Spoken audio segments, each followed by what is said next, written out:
meeting of the Regional School Committee. Today is March 4th, and we are in the Dover-Sherborn Middle School Library. The time is now 6:31 p.m. Can we just pause for 1 second? Yes. An issue with the online. Yep.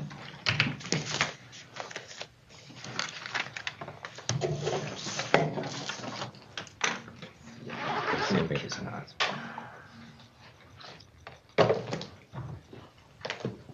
Register for kindergarten.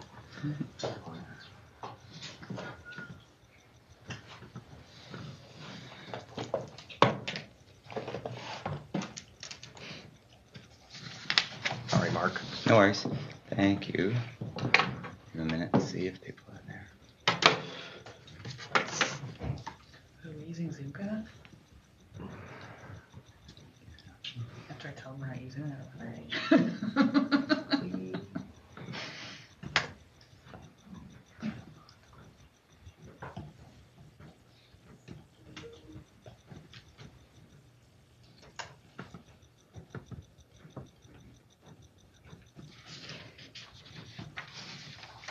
You said Kate's coming. Just Kate. I haven't heard from her, so I assume I she's talked to her coming. yesterday. She Here she didn't say comes. anything. Yeah, perfect. Good.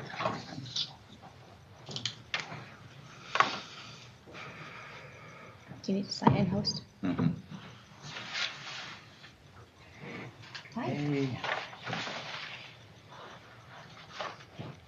I was waiting for you to start being the host for the host to start the meeting.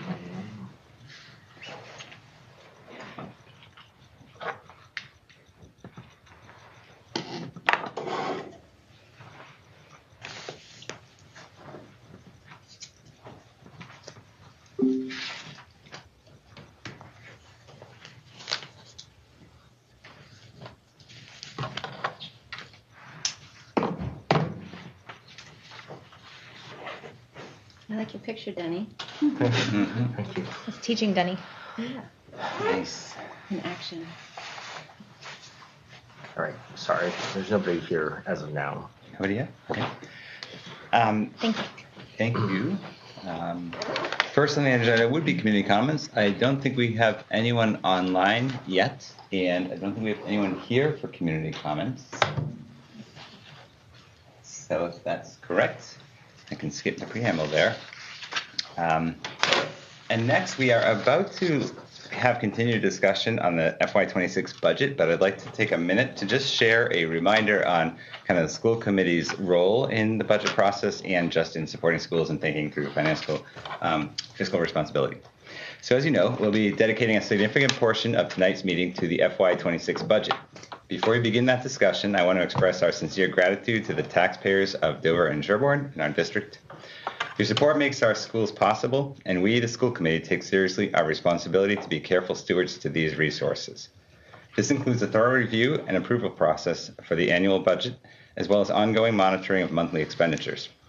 We critically assess all spending to ensure it aligns with the district's strategic goals and priorities, while also remaining mindful of the need for fiscal responsibility and transparency.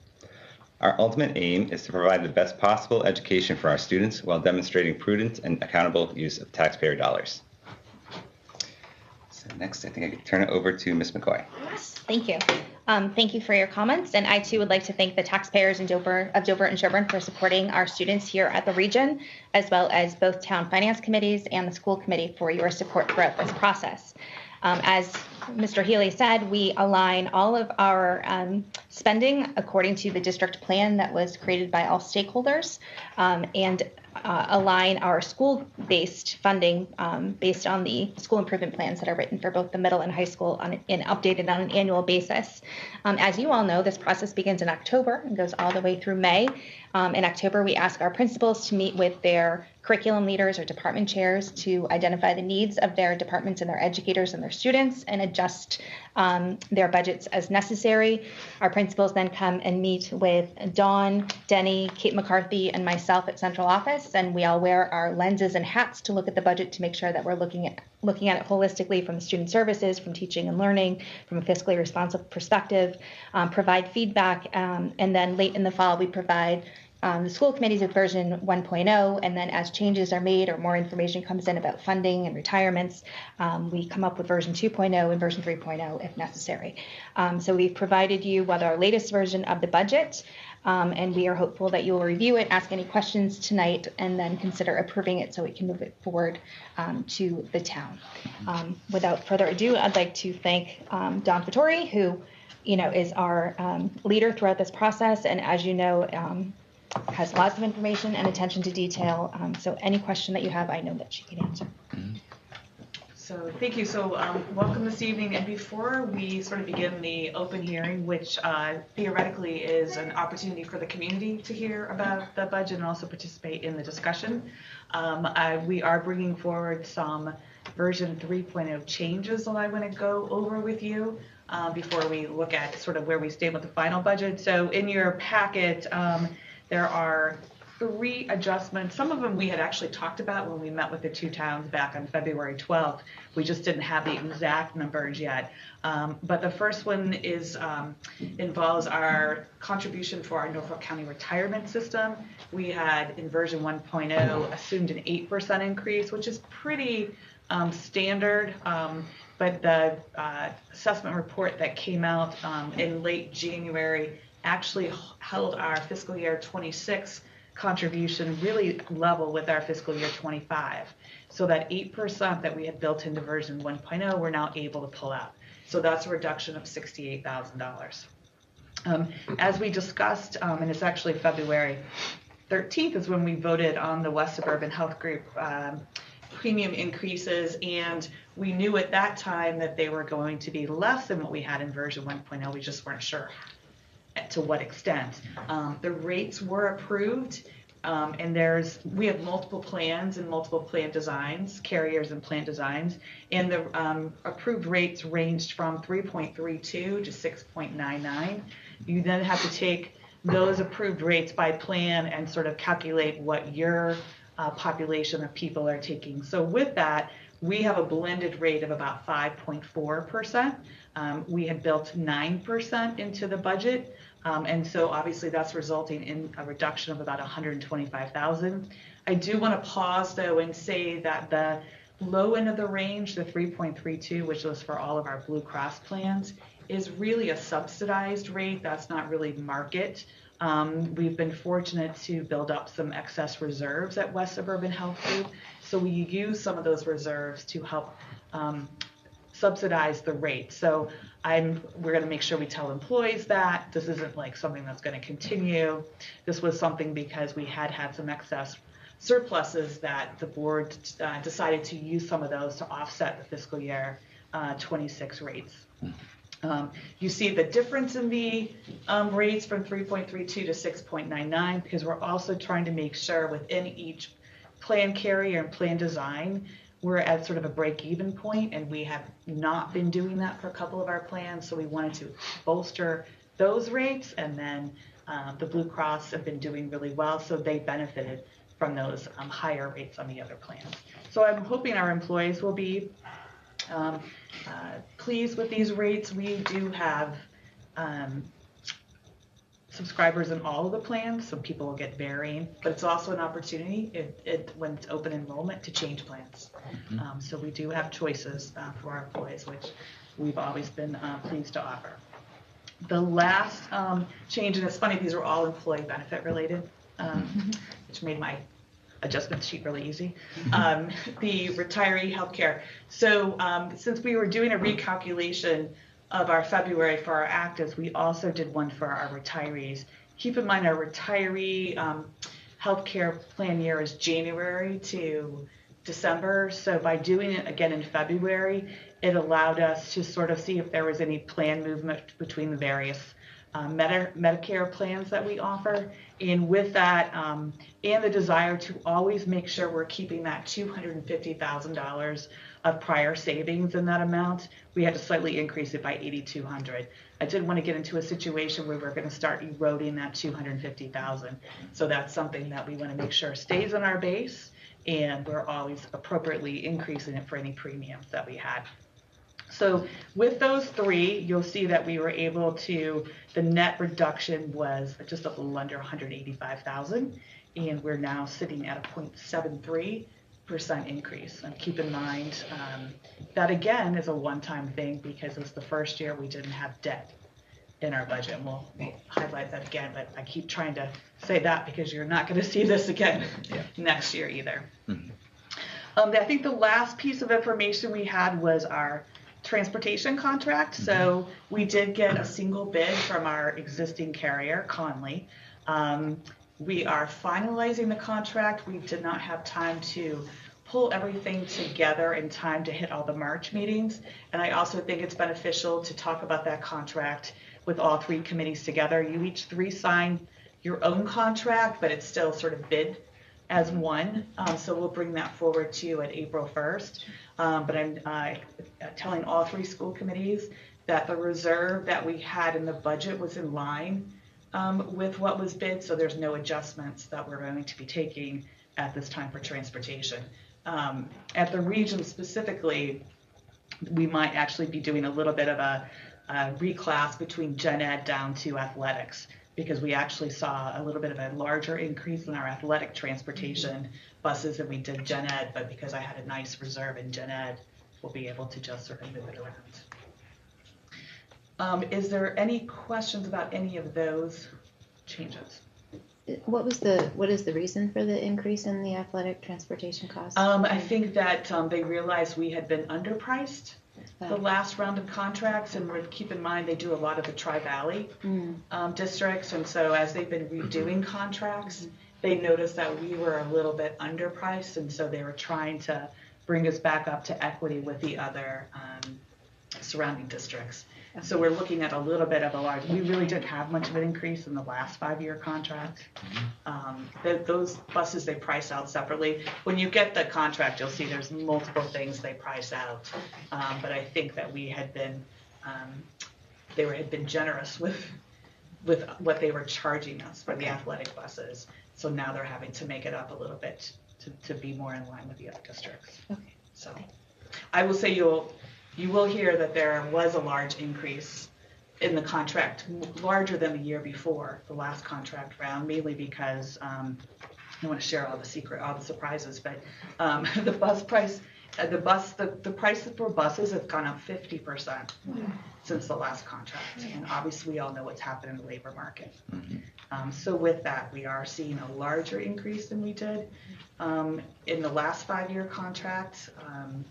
So in the out years, year 2, 3, 4, and 5, we're going to see larger increases than we did last go around. And it's pretty much the same in the first year, but we're not seeing the 1%, 2%. We're seeing more like 4 and 5 and 2 and 3. So the overall cost of the contract was greater than it was the last 5 years.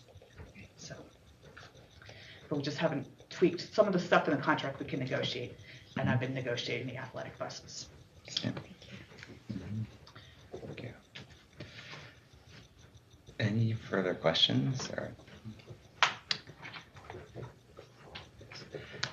So I think this is where we would open for the budget hearing. Are there people online who have access to this part of the conversation, or do we usually not? I don't think. We only do it for community comments. This is being streamed live, and also people can watch the video. Okay. So it will be a little bit of a repeat for all of you who were here with us February 12th. But we'll basically walk through the budget process, and oh, sorry. That's okay. Did I do that? How did you get it to work before? Just try pressing any of the up or down and see what happens.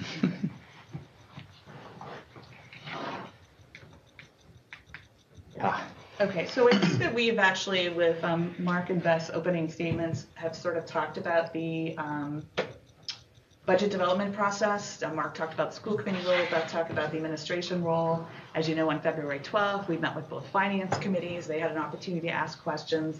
And then tonight's the opportunity for any public input into the budget.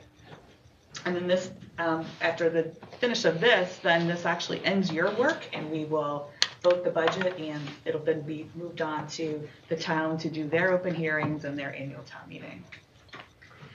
So our budget assumptions, just to refresh your memory, is that we're doing regular school operations with level enrollment. You have a 10-year actual and 5-year projection in your budget book that we've shared. You can see that we're staying relatively flat. There's a little bit of decrease here and there, but keep in mind at a school like the region where you've got middle school, high school, and the variety of courses that we offer, it takes quite a bit of a dip in your enrollment before you would see the impact sort of on FTEs.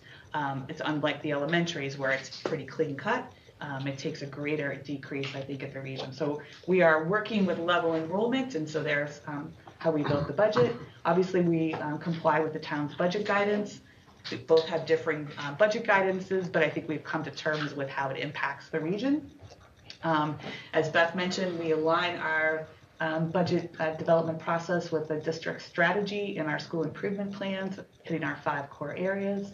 And we continue to assess our student needs, both on the general and special education. I think special education is something that you've seen grow over the last several years, but at the same time, that's also keeping more students in districts, and that helps our 2 local districts as far as their out-of-district budget is concerned. So I think the key budget drivers is payroll. Payroll and benefits, which we just talked a lot about benefits, makes up 85% of the budget. And knowing that probably about 95% of our employees are under a contractual agreement, those increases were 3% for fiscal year 26. And keep in mind that our educators also have steps and lanes that can range, the steps can range from 4 to 9%. So that is all built into the budget, pretty prescribed based on the contracts. And just to remind everyone, fiscal year 26 is the last year of our current 3-year sets of contracts, and so we will begin negotiations in fiscal year 26 for the next 3 years.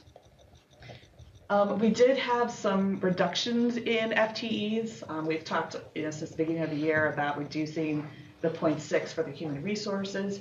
Keep in mind, we did take some of the salary of the human resources and put it into the superintendent contracted services to allow us to access outside consultants and advisors in place of having an HR person in-house. And we also reflected in fiscal year 25 actuals was also a 1.0 SPED educator position reduction. And that's where we're continuing to assess our student needs. And there was an opportunity there where there was a staff member position that we actually didn't need. And so we did not fill that position when someone left. We did have to make some slight increases, and a lot of times it's based on the cohorts of the students going through and some of the curriculum that we're doing. We had to add a 0.3 FTE wellness educator at the middle school, as well as a 0.2 FTE English language learner educator. And again, we are seeing, Denny oversees this, seeing an increase on our EL students.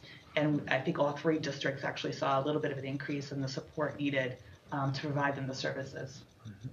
And we always are benefit from the salary savings from retirements. As you know, version 2.0, we took a pretty significant decrease for that.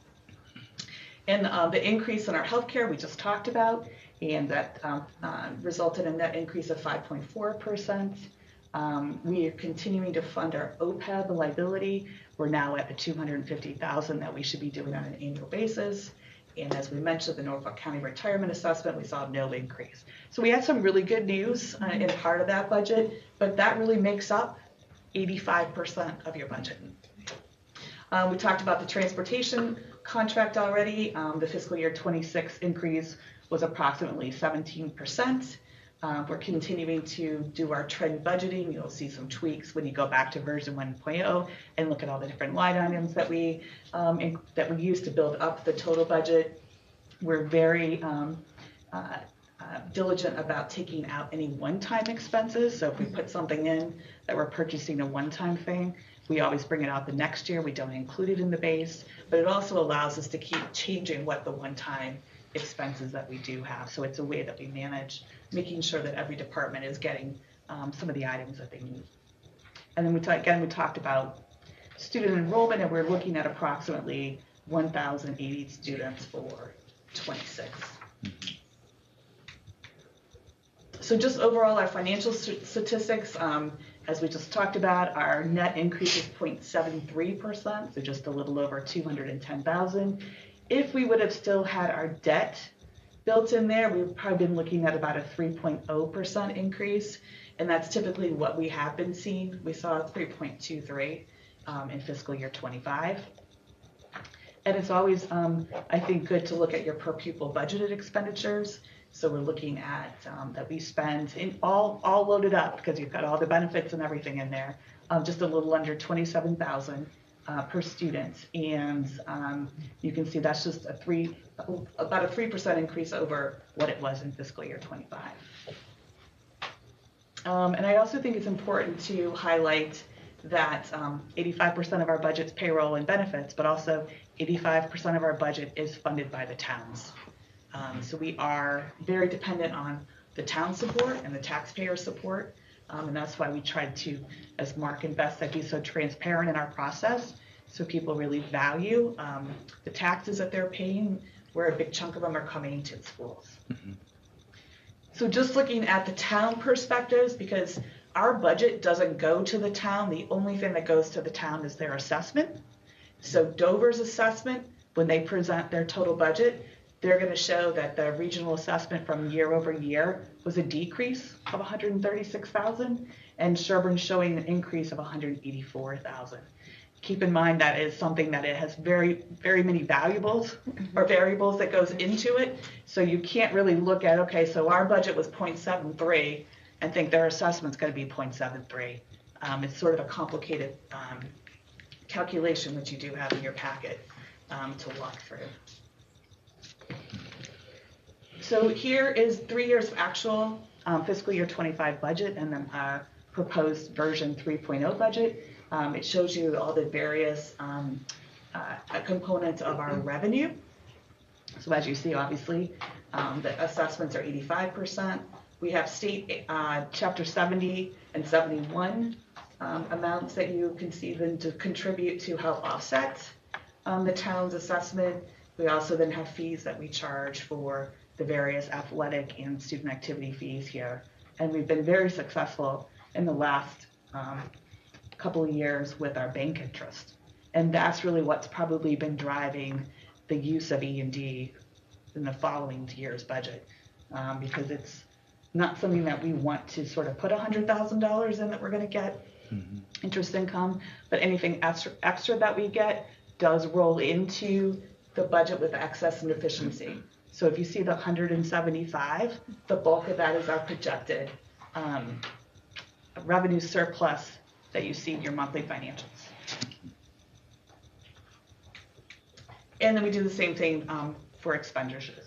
3 years actual, the fiscal year 25 budget, and the fiscal year 26 proposed budget. And there you can see the top two line items is where you get your 85%, and the zero for debt. So I think that is something to celebrate, that we have completed the debt service on this building. Not that there's not a lot of stuff that we still need to do to it, but that is, as you can see how much that costs year over year, that is a nice reduction, I think, for the towns too, which is why we sort of timed some of our capital to follow into this time frame, knowing that they were going to get some relief for not having to pay for middle school. So the other way we like to look at our budget is, of our budget, how much is going to direct educational service expenditures. And so this slide gives you a summary of about 62% of our total budget is direct student service delivery. You have our staffing at almost 17 million. In each category, we've listed the number of FTEs that makes up that category. And then expenditures, the fact that we only spend $1 million to sort of do everything we need to do to run our programs, I think is really remarkable. I think that shows too just how we are able to make a little money go a long way. Very resourceful. It also covers all of our technology needs, our professional development, and for the region, it's also at the high school level, the athletic budget is sitting in there as well. But you can't do all that without administrative support. And that piece of our budget's about 20%, but that also includes the maintenance of the buildings and grounds, our transportation, and things like insurance, property insurance, et cetera. So it's the staffing, but also the expenditures to run the campus. And then just looking, we've talked a lot about this already, but we usually like to walk through just a little bit because the employee benefit is a big piece. I think that we have sort of talked about each of the categories pretty defined with the healthcare. Medicare employer tax is one piece of that. We've talked about the Norfolk County retirement contribution, which is about $845,000. Obviously, part of employee benefit is our workers' comp insurance, and then we do offer a 50-50 life insurance coverage for our employees. We did raise the policy from $2,000 to $10,000 in fiscal year 24, which we saw that number double. It used to be like $1,200, and now it's $3,000. It's a small amount, but I think it provides a nice benefit to those who participate. And then that just shows you, though, that 18% of the budget is actually employee benefits. So that's something you don't see if you sit in Dover or Sherborn, because all those costs actually sit in the town's budget. So that's what makes the region a little different, is that we actually are our own little town, and all of our operating costs are in your budget. Oops, went the wrong way. So just highlighting again that our final debt payment will be made on May 15th. We might have to have a celebration. And that we will have no debt service costs for fiscal year 26. And as I highlighted, I think that should provide some capacity for the towns to fund some of our capital project request. Do you think it's odd? It's May 15th, 2020. It's all multiples of 5. It means something. It's an important And date. I will say, yes, that they refinanced, because that's not the initial bond. You have very good math sense and strong math identity. I appreciate that. Yeah. Yes.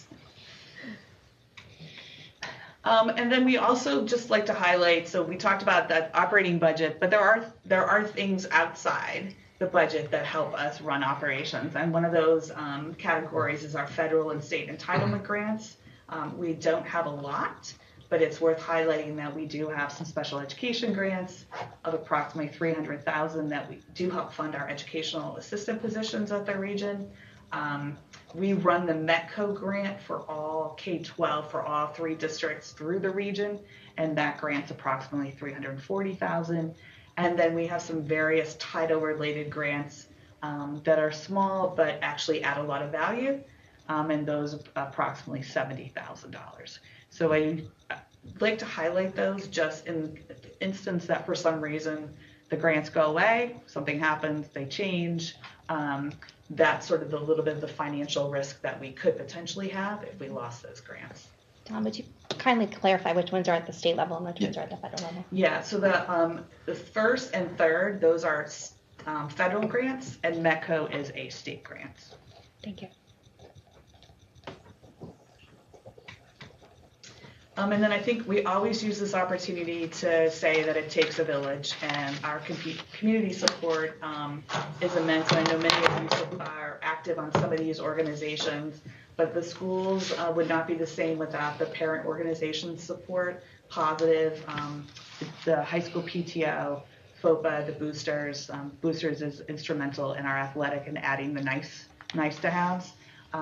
We probably annually receive a contribution from the Mudge Foundation that we use in various ways from year to year, and we continue to have just individual families and other organizations support. And you guys see that at your monthly meetings when you accept the gifts. But it's also, I think, important for us to recognize that that is a big piece of what makes our school district so successful. It's annually. We try to do it all throughout, but try to do a special shout out during the budget presentation, and know that we'll also do an abbreviated presentation of this at the town level. And again, it's nice to get that broad appreciation for everything that is done here in our community. Keep going the wrong way. And so as obviously we can't thank the towns enough for their support, and I thank you guys for being so diligent in the questions that you ask. and pushing us to be able to answer them and following along as to the goals and strategies that we have to make sure they're incorporated into the budget. Thank you. Thank you. Any questions or comments? We've seen this a few times before, and that's at the same time, it's a lot. I think I just had an aha moment about the, no further debt, allowing our next year budget to look quite healthy. And I, appreciate walking through that a couple times for me to process that one. But, Yeah. So I know it's sort of fun to see that zero there. Yeah, exactly. We should have a party. Yeah, right? So my question is about, for next year, the proposal for the fields. Mm-hmm. That's a $2 million proposal. Mm-hmm. So that's 9% increase of the budgetary. So explain how that would work into the budget. So next That's year. Separate. That's capital. So we Okay. actually have that later on in the agenda. We'll Okay. talk about. So that's funded. That's funded outside of Okay. the operating budget. Too easy then. Yeah. Mm-hmm. But I think one thing I was trying to say is that there's a chunk of money with the debt going away that the towns now have in their base. Mm-hmm. That they don't need to put in the operating anymore, that they can move over to hopefully help fund some of our capital. Because we do, as you know, over the next 5 years, have some substantially sized capital requests with HVAC equipment, roof restoration, the turf field. And so we sort of timed some of those larger projects to hit in the fiscal years once the debt was gone, because I think it was our hope that they would still keep that money assigned to the schools and just move it over to help fund some of our larger capital. I mean, they fund some capital anyway every year, but this would give us, if we're normally asked for maybe 800,000, now we're asking for 2 million. This helps I understand. subsidize that a little bit. And has DESE given any guidance? We don't make plans unless there's actionable information, but has DESE made any guidance, or the Keeley administration any guidance if things go away? No. No? Okay. Yeah. Can I ask one other thing? Mm-hmm. In terms of projected enrollment, there are housing community developments in town. Are we kind of keeping people might be moving into town and children? We had the experience from 61 County hitting at both Chickering and here. So, it did give us a few extra students, but nothing that we didn't have capacity to take. And I don't think there's anything that's up and running that we would hit us next year. Okay. But the town does keep us in the loop for any, there was I don't know, was it maybe 6 or 7 months ago, or maybe back in the summer when there was some talk about something right here behind the high school. So the town does loop us in if we don't hear about it ourselves to make sure that no surprises. they're hearing exactly. Yeah. Okay. I think from working with past superintendents, though, even in my position here that have gone through that, it doesn't necessarily always net as much as what they anticipate. Right. And so I always keep that in the back of my mind too. But I will say, the additions that the new students that we got from the new development on 109, definitely helped some of our class sizes at Chickering. So actually helped us sort of maintain some of the services we have by having those students, right? It doesn't necessarily cost more. It just makes your cost per student a little bit less. So I think it's a little bit of a positive for us right now, seeing as we are seeing sort of a little bit of dip. Yeah.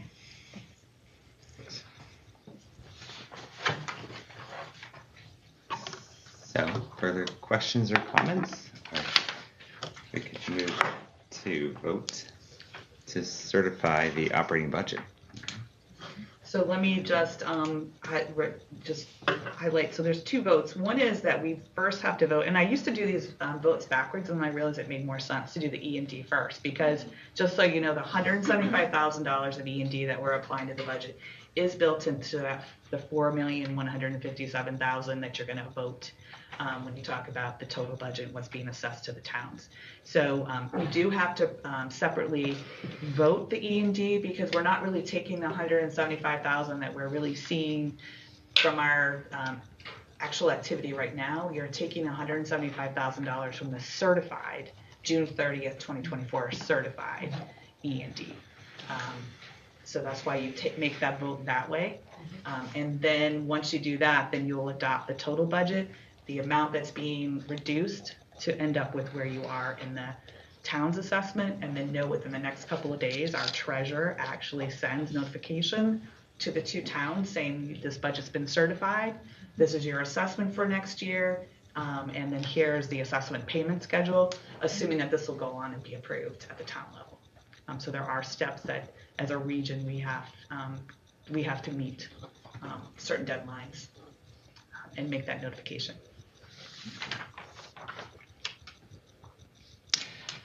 Okay, thank you. So could I have a motion to approve the utilization of $175,000 of June 30th, 2024 certified excess and deficiency funds for the FY26 budget? Colleen Burt, so moved. Colleen Burt, thank you. And do we have a second? Kate Potter, second. Kate Potter, second. All approved? Okay, unanimous. And we have one more item. May I have a motion to adopt the FY26 budget in the amount of $29,087,346, which is reduced by estimated receipts and available funds in the amount of $4,157,781, for a net amount to be assessed to the member town of $24,929,565, and that the treasurer be authorized to certify this budget in the appointed share of each town based on the statutory method. So to approve the budget. Kevin Crowdy, motion to approve. Thank you, Kevin. And may I have a second? G. Johnson, second. Hey, Johnson, thank you. So the next, so let's move on to the town level, and just to bring everyone up to speed. So in Dover, their warrant hearing is scheduled for March 17th at 7:30 in the Great Town Hall. And we do a combined Dover and regional school presentation. I'll pull out some of these slides, but it'll be a condensed version of this. And then the annual town meeting is May 5th. So our budget really isn't finalized from the Dover side until May 5th. And then on the Sherborn side, their public hearing is on Saturday, March 22nd. I think as you've heard some of the discussions that we've had here, I think there's a desire for the schools to have more of a presence at their open hearing. So I think it makes sense to do a similar presentation the way we've always done it in Dover. So a similar condensed presentation will be done on that Saturday. And then their annual town meeting is April 22nd. It's just so people know, it happens to be during school vacation. That's true. Do I not have the right date? April 22nd. I do have the Oh, right the April date. 22nd. I don't think they would do that. Dover town meeting. I might have pulled the wrong date. But we have time to adjust it.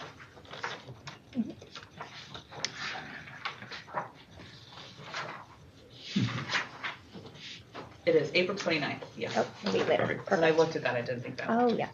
Great. April 29th. Thank you. I will change that in the packet. Thank you. Next, we have financial reports. Okay, so you have your monthly warrant report, and I always thank Colleen for signing the reports on your behalf. And then your monthly financial report. Remember, I keep all new information in bold. So the one new thing that's come in since we met on February is our first Chapter 71 transportation payment. It reflects an 80% reimbursement rate. And sort of we calculate that based on taking our reimbursable transportation costs that is in our end of the year report that's filed for fiscal year 24. Take the payment they give us for the first one, multiply it by 2, because they give you a first payment, a second payment, and when you divide that by our transportation base, it's about 80%. I think that's what they were anticipating. As you know, sometimes when the final payment comes out, which is not till almost like the last week of June, if they have excess money, we might get 83%, 84%. But the first half payment is usually a pretty good indication of how everything is going to pan out. Keep in mind, when they build the budget, they don't have all of our end of the year report. So they're using the previous year's actuals, which is why we never really know what it's going to be until it comes out, because everyone's filed their end of the year report now and they have to see how it's all panning out. I was hoping we might see a little bit of a spike so that we could increase that 175,000 use of E&D into the budget, but as you can see, it's like $8,000, so that is not going to get us anywhere. Other than that, were no changes. I did sort of change at the very bottom the projection of a positive variance in salaries to at least 325,000. I did that because when we get down to the capital, you'll see that there is a request to use vote another use of E&D, and it sort of correlates to the unexpected salary savings that we're experiencing this year. And then on the back, our auditors were in over February vacation and completed their field work. It's our hope that we can present the financial, the audit at your May meeting. Try to get away from doing it on the June meeting. And just know that in connection with them doing the audit, we have to do an updated GASB 74 or 75, and that's for our OPEB. That report just came out, so it's actually in your information section.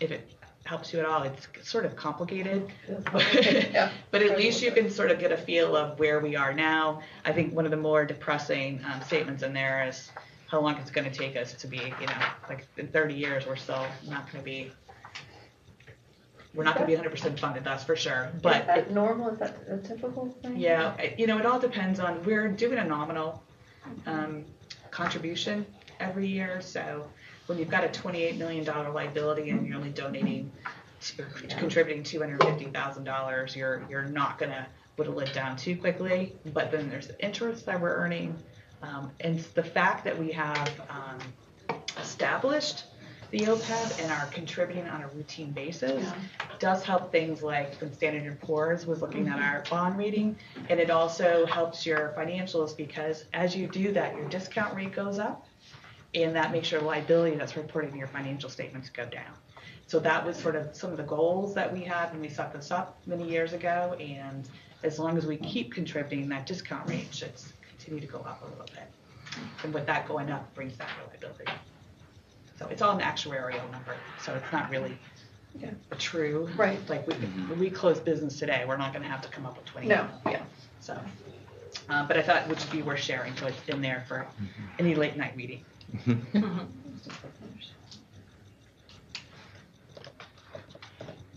Thank you. Next, we have a couple action items. These could require a bit of discussion before calling for a vote. First is use of E&D for FY26 capital projects.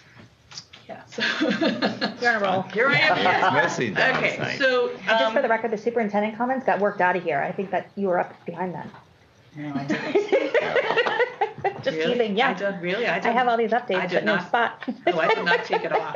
Teasing. Maybe I bet when she put continued discussion of the budget, she Yeah, went. She off with went the down. superintendent. Yeah. Do you want to do that? Go Before we ahead, jump into teasing you, capital? just because you're on a roll. Oh, okay. Yeah. So I hope you all found the presentation on February 12th by our project consultant to be valuable. Just hearing it again for me, I mean, I've been living for this about 6 or 8 months.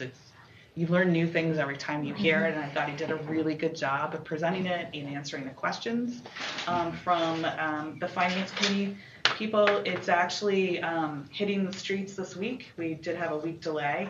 We didn't change the bid opening, but we did delay the opening or the release of the bid. So it hits the streets tomorrow.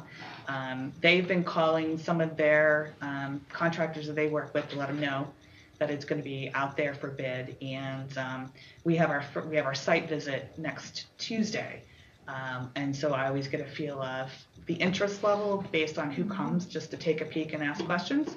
So we'll keep you updated. But as you know, the most recent cost opinion in that presentation that he presented was 1.9. It's like 4.3, so I rounded up to 1,950,000.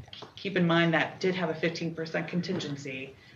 So when it goes out, they're actually doing one final test tomorrow that he has built into the contingency. So if that testing goes well tomorrow, then I think he'll say, you know, if I can do this in a week, the number could change slightly. It could go down to like less than 10% contingency.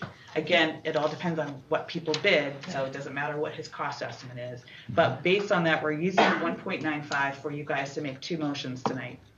And one is, and we mentioned this at the February 12th meeting, because we are having an excess surplus in salary line items because of positions not being filled and salary changes, we feel like we can help contribute to the project and sort of soften the request to the towns. So there is a motion for you to consider to transfer $350,000 from June 30th, 2024 E&D into the capital fund to be restricted for this use. Obviously, this vote would only remain if the towns approve the project. So if the towns don't approve the project, we will probably come and reverse that vote before June 30th. But we wanted to make that an official amount so that we could share it with the towns. And then with that, that leaves $1.6 million for the towns to be responsible for funding. And in this motion, it actually then shows the allocation between the two towns based on the fiscal year 26 capital assessment percentage. They will then go on potentially, my guess is if we follow past practices, and we will enter into an intermunicipal agreement, the IMA that we always talk about, and the IMA then allows the towns to take on the responsibility of funding the project. Then they can decide if they want to borrow for the project or if they want to use free cash.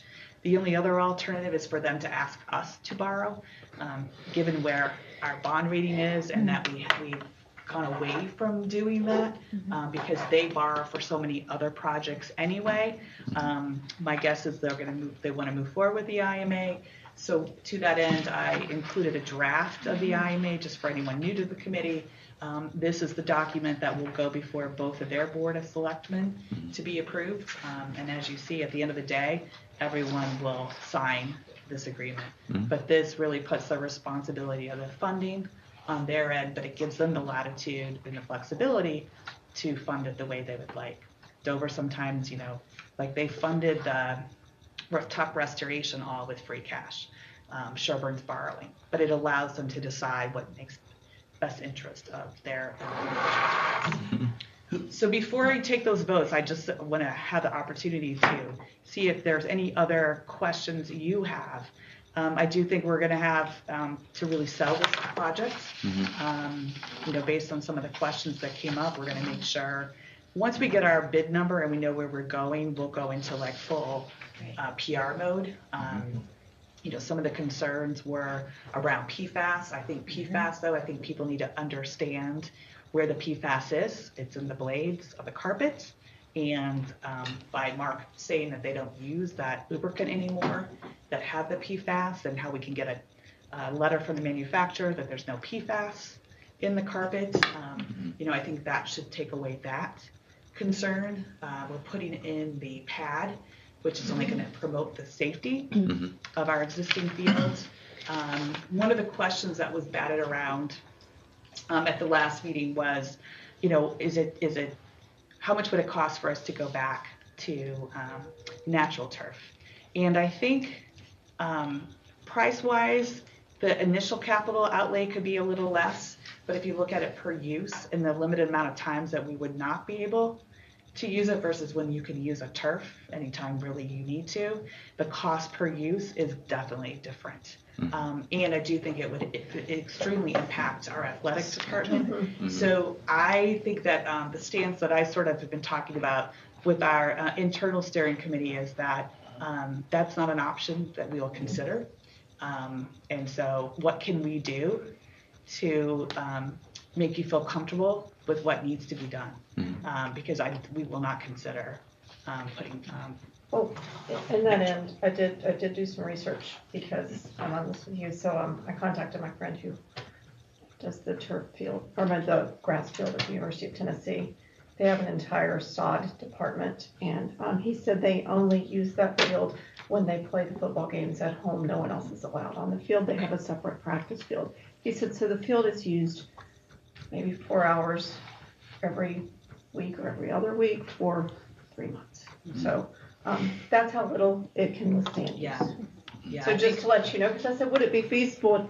He laughed hysterically. He thought that was a really fun idea, but not practical. And I have to correct the record when you asked me. So we did have some irrigation before, and why I said no is because I do know when we talked about if we went back to natural, we'd need a new well, and the irrigation would have to be all set up. So in my mind, it was no. But we did have some basic irrigation last go around that has been disconnected.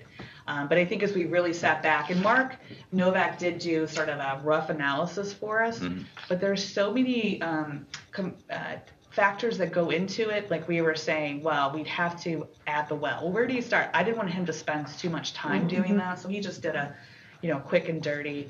But at the end of the day, as we sat around with Emily and Cam and Chris Hendricks, who would be a huge increase, he potentially could leave us if we said you're going to have to maintain that with all the other fields that we've added since we added the turf, that we really say that that's not an option to even really be considered.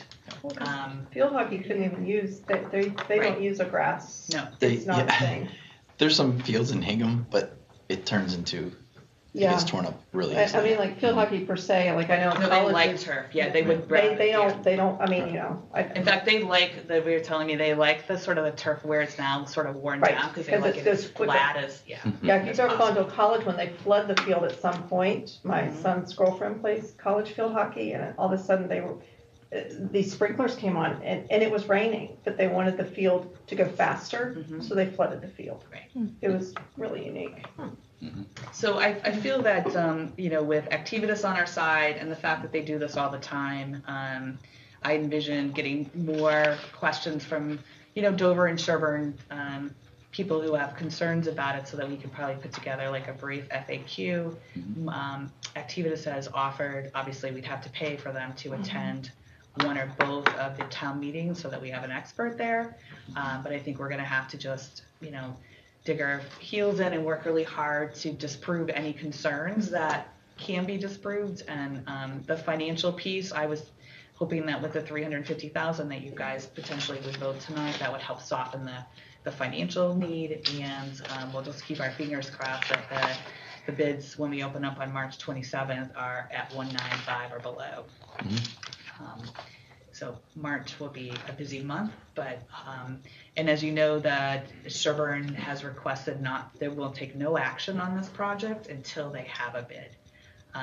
So keep in mind we had to time this so that we got a bid before their meeting, but you can't hold on to a bid forever. And their ever could be out. Dover doesn't think that it would be something that would have to go to their May 19th meeting, but it could potentially have to go to Sherborn's election in May. So that's how long potentially we'd have to wait. And so we couldn't get the bid. We couldn't get the bid in January and then expect to do the work in June when we couldn't tell them until May. So that's sort of the little dynamics that we are playing, which is why we did the time frame and tried to get the bid as early as we could, but still be able to have that 60 days that made sense. So there are the two motions for you on this capital project. I do have a question, and I apologize if this was covered in February. I was here, but do the two towns' boards of health weigh in on this project at all? We have not reached out to them, but that could be something that we could do. But I do think it's sort of an expert area, though, that they'd have to have the expertise. Okay. I did talk to Robin Hunter recently, who was involved on the regional school committee when this initial turf field went in, and she said even then, like there was a little bit of concern, probably even more so at PFAS back then, but they had some white scientific papers that they had. I mean, they're sort of outdated now, but you know, that they were able to just bring forward some research that hopefully, you know, got everyone to buy in. It wasn't as big of a decision back then because it wasn't funded by the towns, right? Because the was privately funded, but there was still discussion about, you know, changing it over to a turf. I was just wondering if that might be information that townspeople find helpful. Yeah, I'll talk to Mark and see if he's done that in other places, and if that would help. We'd probably have to just bring them up to speed a little bit, but that could sort of be a nice credential or reference. Yeah, not to throw another hurdle in the way, but no, I think that's a great idea. And I just want to add one thing. Brainstorm. The presentation, I think, Mark, he was great. His command and control was fantastic. But the right sizing of the different sports fields. So he one time talked about, like, this is not just a football field, it's a soccer field, it's a field hockey, it's a lacrosse, and how taking the time to redo this helps to right size all the different fields. Because remember, the athletic director, I forget their name. Right? Well, Cam was here that night. Yeah, was saying there's some spacing that's off because of the current restrictions, and this will solve those issues, so all those sports can feel that they have right-sized fields. Yeah, definitely. Can I ask if there are any other funding streams, revenue streams that we're considering for this? I think we've talked about doing some like sponsorship or fundraising, but I think the fact that the region can come up with $350 for this particular project, I always keep bringing up the fact that we've got to do the tennis courts. And I think we should and we sort of have said the tennis courts we'll take on our own and not ask the towns to do. This is a community sort of venue here that's used tennis courts. Both towns have their sort of own tennis courts. So I'm thinking that we're going to use our ability to ask for money for the tennis courts, because that could be anywhere between $600,000 and $800,000. So I think that the strategy around that makes more sense, not to try to reach out too many times, but to sort of coordinate the efforts and do everything we can from a sponsorship, fundraising standpoint to get the tennis courts done. They're in dire need, and that's going to be our next project once we get this one approved.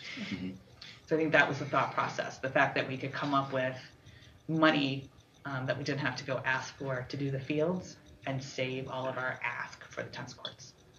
So I have gathered some sponsorship documents from other school districts that have done that, so that gives us some time to more adequately plan a campaign strategy for the tennis courts.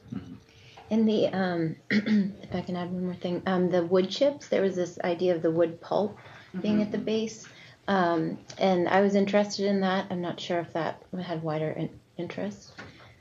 Yeah, so there's multiple products, as Mark mentioned. So I think that's something we could do a change order for if we decided to do that. Every one has different maintenance. Some have more maintenance, and the wood chips does have more maintenance. And so we'd have to weigh the pros and cons. Right. We're doing it with the crumb rubber, I believe it is. And so that's what's going to be in the initial bid, but we'll have an opportunity if we need to, and to see where we go. I mean, Sherborn has said, can we look at other alternatives? We certainly can, but I think that's where I think education comes in, because I think there's confusion about where the PFAS is. It's not in the fill, it's in the blades of the grass. So It still is now, or it was? It was known to be. Okay, yes. It was known to be. But And it's that is everywhere. no- and That's what no Mark longer. was saying, though. Once you bring the carpet out and it's exposed to rain and natural elements, there's PFAS everywhere.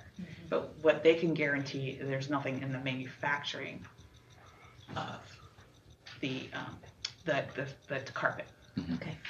So that's why they said you have to do, if you're going to do the test, you have to do it before it leaves. Right. I mean, there's multiple levels of testing that you can do, but you have to do it before it leaves the manufacturer's site, because once it's exposed to the elements, it can obtain, PFAS. And does that level go up each year as it breaks down further?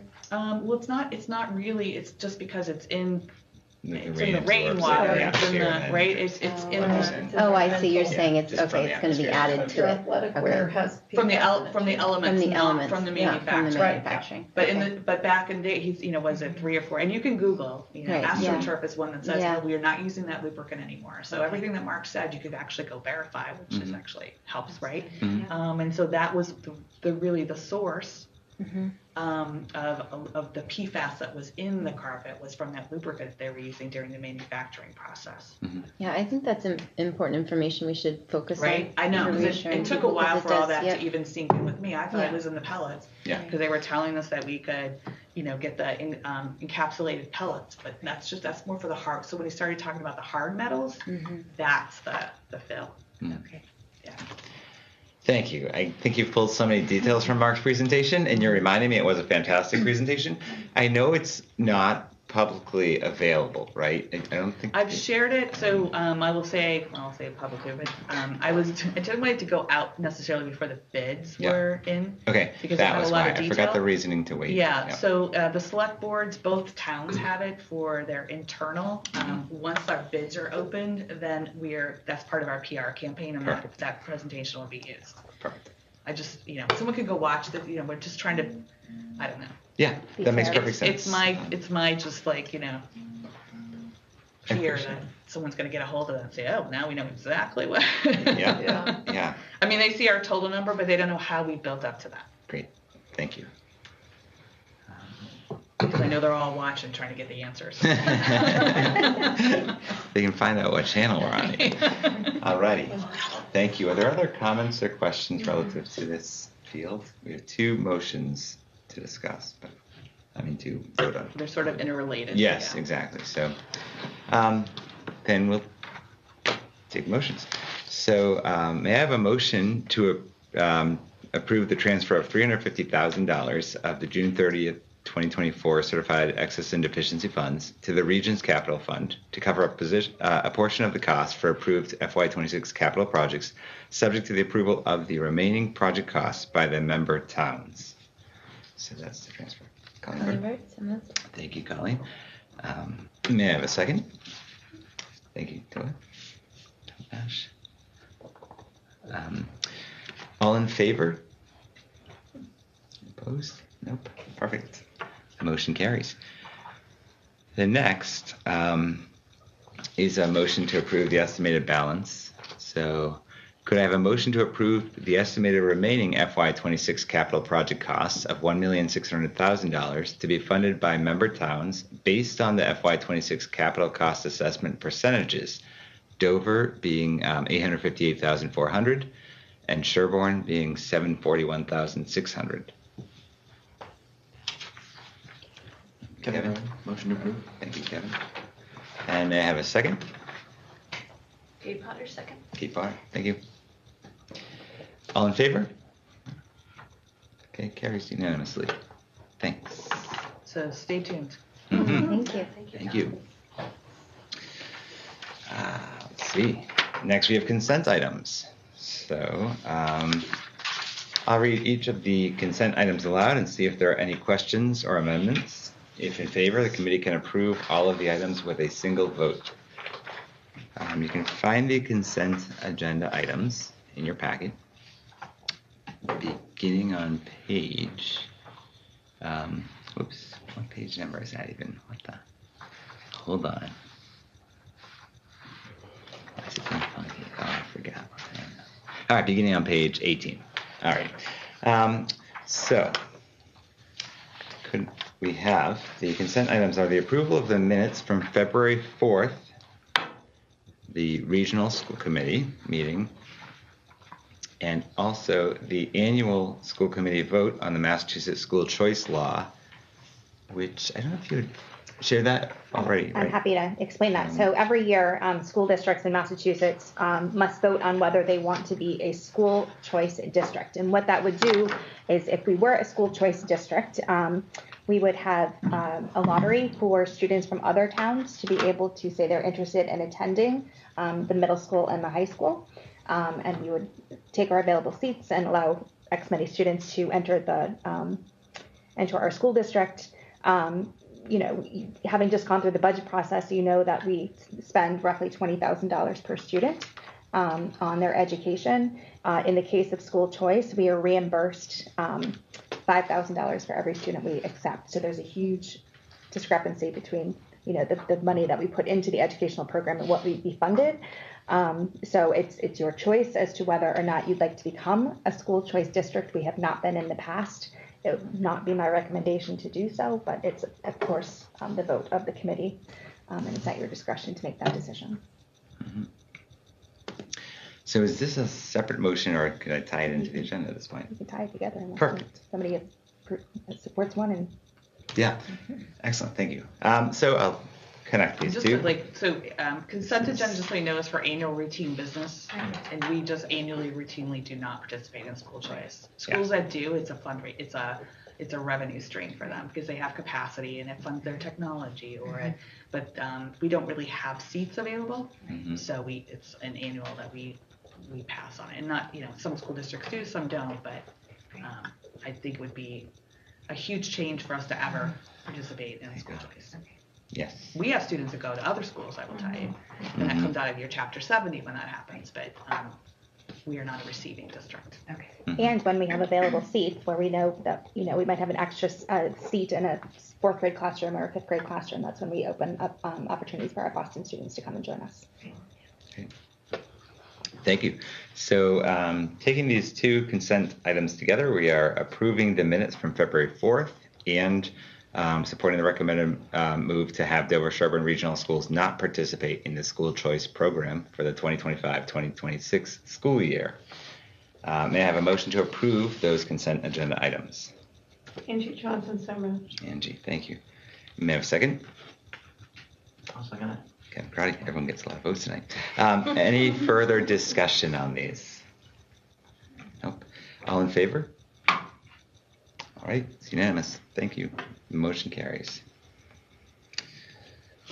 Let's see, informational items. In your packet, you will also find the GASB 74-175 document that Dawn had mentioned earlier, the summary results for FY24, the Sherborn School Committee meeting minutes from November 12th, and the Dover School Committee meeting minutes from November 19th, 2024. Our next meeting is May 6th, 2025.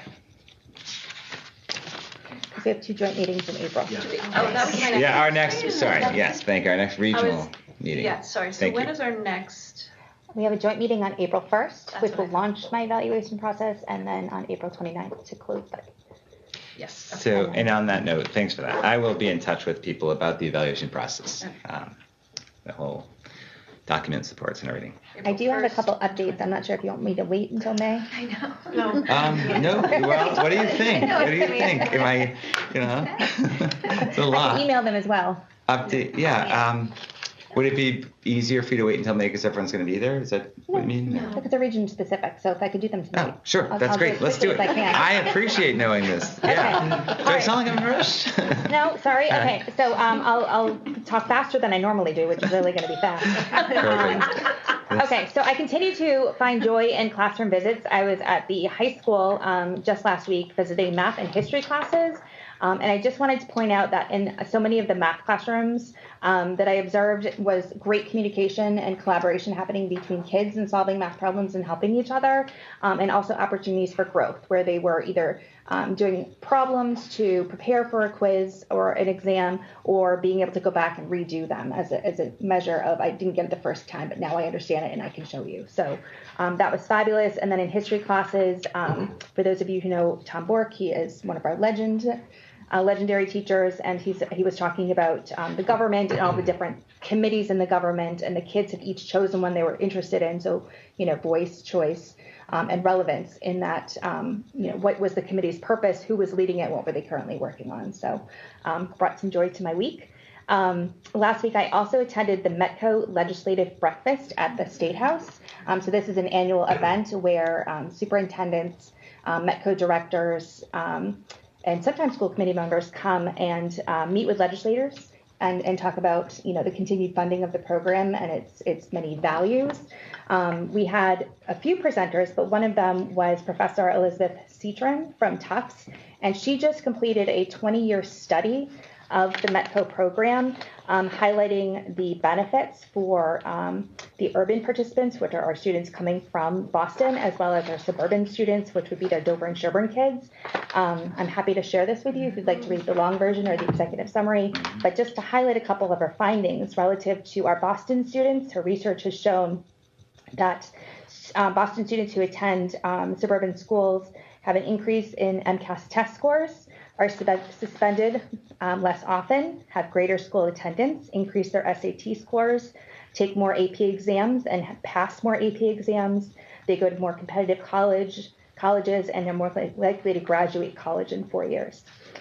For the suburban students and their peers, they continue to achieve at high levels academically, social, emotionally, and behaviorally. So there's no changes necessarily quantitatively, but qualitatively, she speaks to the richness of having more diverse and varied perspectives and experiences in the classroom for our suburban kids. So I just wanted to highlight that.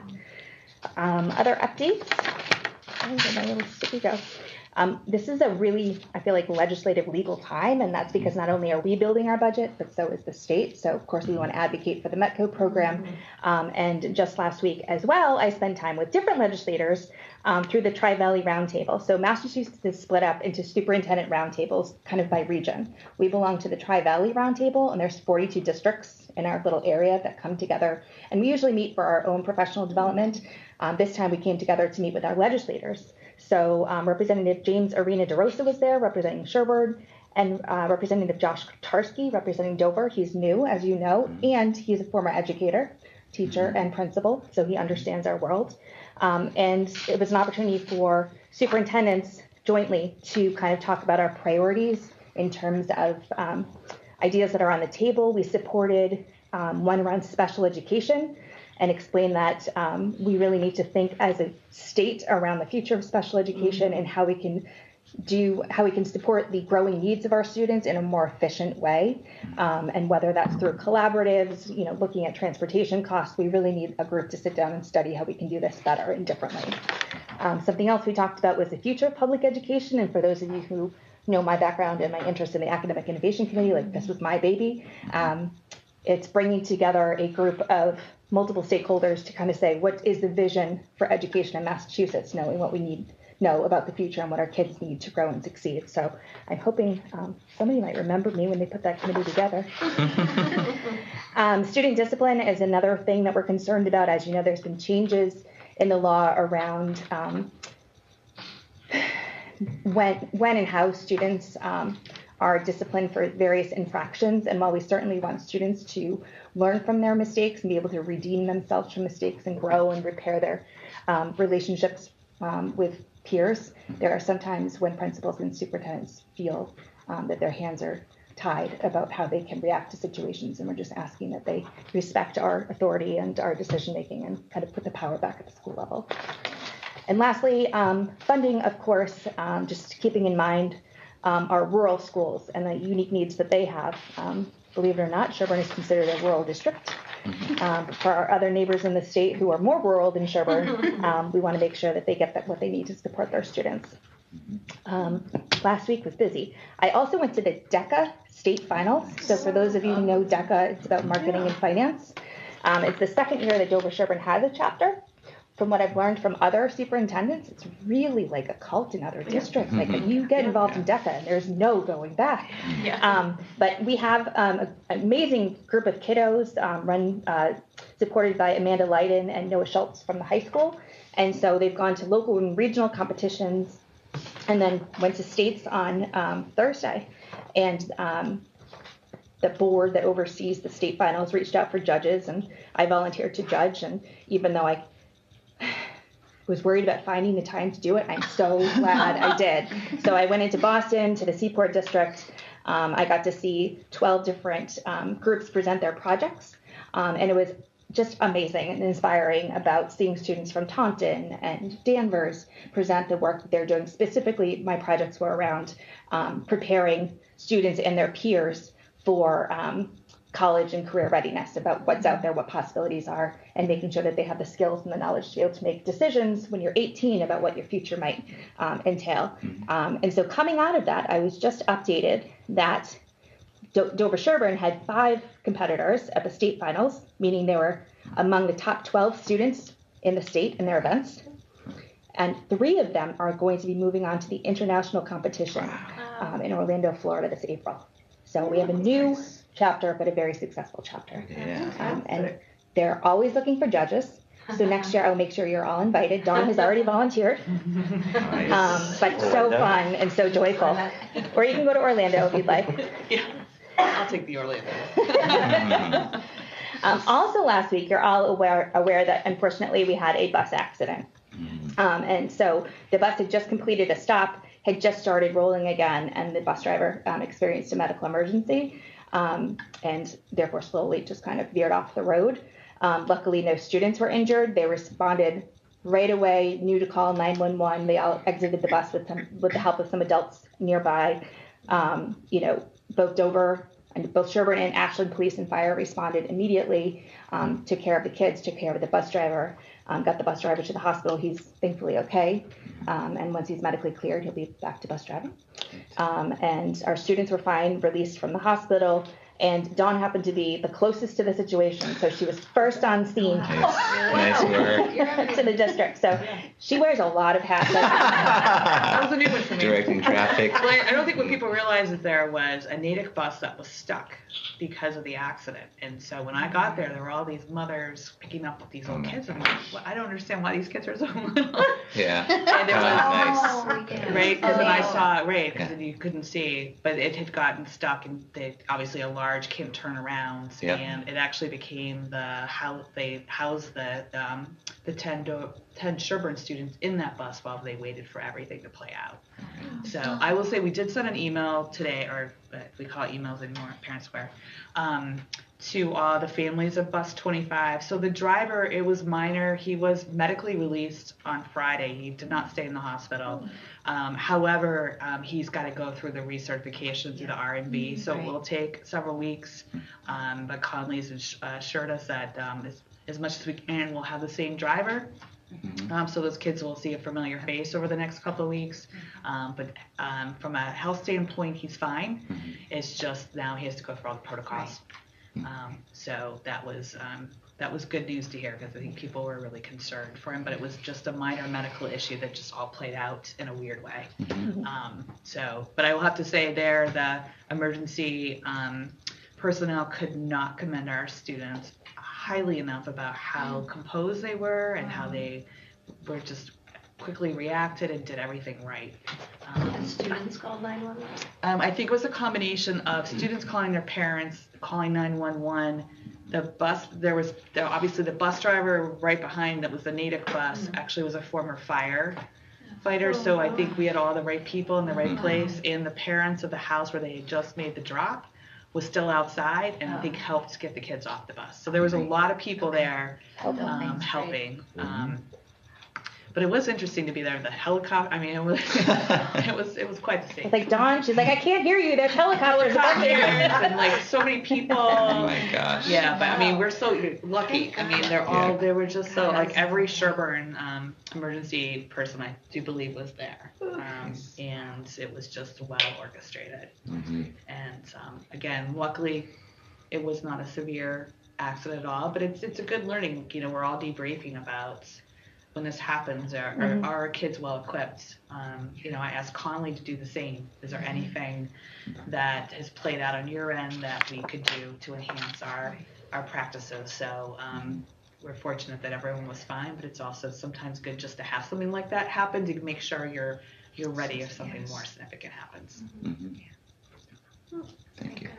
It takes a village. Again, everybody pitched in, and the number of parents who responded to my email just to say, can you please let us know when you hear about the bus driver that he's okay? It was really, it was something. People really care about, everybody who lives and works in the district. So we're just having, if you want to send it to Conley's office, but people definitely want to send cards. Yeah, and thank goodness for Parent Square. It makes communicating an emergency so much easier.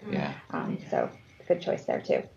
All right, 2 more quick updates. One is, that Tracy Sokolowski, our middle school assistant principal, has decided that she is going to pursue her passions. And while her current position as assistant principal allows for some work on curriculum and instruction and teaching and learning, it also involves discipline and lunch duty. And so she's going to try to figure out how she can get her hands more involved in the classroom and the vision for education. She'll probably be my competition for that committee. And then lastly, Denny was just reminded me by showing me some of the photos. So Mr. Dillon, James Dillon, lives in Dover, and he is the father of 2 graduates, and he took our photos last time for the website. And now that those kiddos have grown a little taller, it was time for him to come back. And so he was at Pine Hill on Monday, and he's going to be at Chickering in the high school Thursday, and the middle school on Friday taking photos, but they're phenomenal. So we can't wait to update the website and all the presentations and things that you see with fresh pictures and fresh faces. No masks. No mask. Yes. Perfect. So those are my updates. Thank you for including me. Thank you. Yes. No, thank you for reminding me to slow down and look to my right. Perfect.